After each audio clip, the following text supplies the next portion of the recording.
আওয়ামী লীগের যে লুটের টাকাগুলো তার একটি অংশ 20,000, 10,000, 30,000 এই মন্দির ভাঙার জন্য, মন্দিরে হামলা করার জন্য এবং দু একটি আমরা ধরেছিও বিভিন্ন জায়গায় অপকর্ম করার জন্য তারা টাকা পাচ্ছে। আজকে দীর্ঘ 17টি বছর আমরা রক্ত দিয়েছি, 2000-এর অধিক রাজনৈতিক নেতাকর্মী শহীদ হয়েছে, গুম রয়েছে এখনো প্রায় 350-এর বেশি। আর আমাদের সন্তানরা বুকের তাজা রক্ত দিয়ে ওই সময়ে বৈষম্য বিরোধী ছাত্র আন্দোলনে দাঁড়িয়ে বাংলাদেশকে দ্বিতীয়বার স্বাধীন করেছে। এই স্বাধীনতা শুধুমাত্র বৈষম্যের বিষয় ছিল না,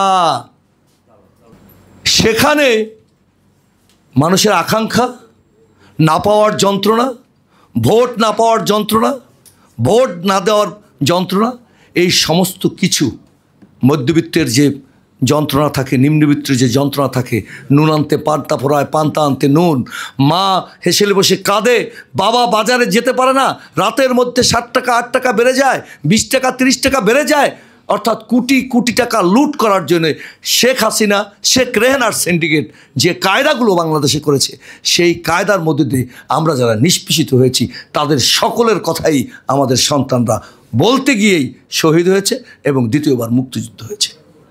আজকে এই সরকার আমরা অত্যন্ত চমৎকারভাবে আমার নেতা শহীদ রাষ্ট্রপতি জিয়াউর রহমানের রক্ত আর রাজনীতির উত্তরাধিকার জনাব তারেক রহমান স্পষ্ট বলেছে, এই সরকার ব্যর্থ হলে বাংলাদেশের জনগণ ব্যর্থ হয়ে যাবে, মানুষের রক্ত, মানুষের আত্মদান ব্যর্থ হয়ে যাবে।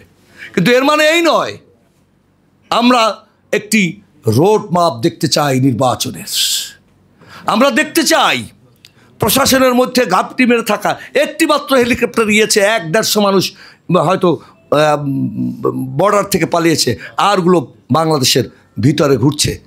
এবং আশ্চর্যজনিত, আমরা যারা গ্রামের শহরে থাকি আমরা দেখেছি বিভিন্ন 4র্থ, 5ম, 6ষ্ঠ শ্রেণীর নেতাকর্মীদের কাছে আওয়ামী লীগের যে লুটের টাকাগুলো তার একটি অংশ 20,000, 10,000, 30,000 এই মন্দির ভাঙার জন্য, মন্দিরে হামলা করার জন্য এবং দু একটি আমরা ধরেছিও বিভিন্ন জায়গায় অপকর্ম করার জন্য তারা টাকা পাঠাচ্ছে। তারা আমাদের দলের কেউ না, কিন্তু মিছিলের মধ্যে ঢুকে যাওয়া সেই সমস্ত মানুষ। তাহলে এদের যেমন আমাদেরকে রেসিস্ট করতে হবে, কিন্তু এদের যারা অর্থের জায়গাগুলো আমাদের বন্ধ করে দিতে হবে। এই সরকারকে আমরা সহযোগিতা করব, এর মানে এই নয় দীর্ঘমেয়াদী তারা এই সরকার ক্ষমতায় থাকবে। আমাদের নির্বাচনী রোডম্যাপ দিতে হবে। আর বাংলাদেশে আওয়ামী প্রতাত্মার যে সমস্ত প্রশাসনের মধ্যে, পুলিশের মধ্যে চমৎকার কথা বলেছেন বক্তারা, পুলিশের মধ্যে এমন এমন ব্যক্তি রয়েছে যারা আওয়ামী লীগের দালালি করে 1000 কোটি টাকা কামিয়েছে, তার 2-4টি উদাহরণ মানুষের সামনে এসেছে। কিন্তু তারাই আবার জেলায় চমৎকার পোস্টিংগুলো পাচ্ছে। তাহলে এগুলো কোত্থেকে আসছে? হয় কি আত্মীয়করণ, না হলে না বুঝার কারণ, না হলে অন্য কোনো কারণ।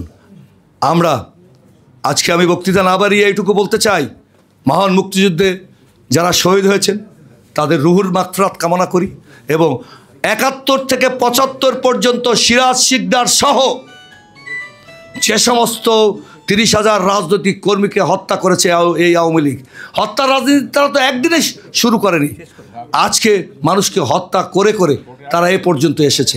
আমরা এই সকল হত্যার বিচার চাই, অতি সত্বর নির্বাচনী রোডম্যাপ চাই এবং সমস্ত দুর্নীতিবাজদের বিচার চাই। এই বলে আমি আমার বক্তব্য শেষ করছি। আল্লাহ হাফেজ। শহীদ জিয়া অমর হোক, খালেদা জিয়া জিন্দাবাদ, তারেক রহমান জিন্দাবাদ।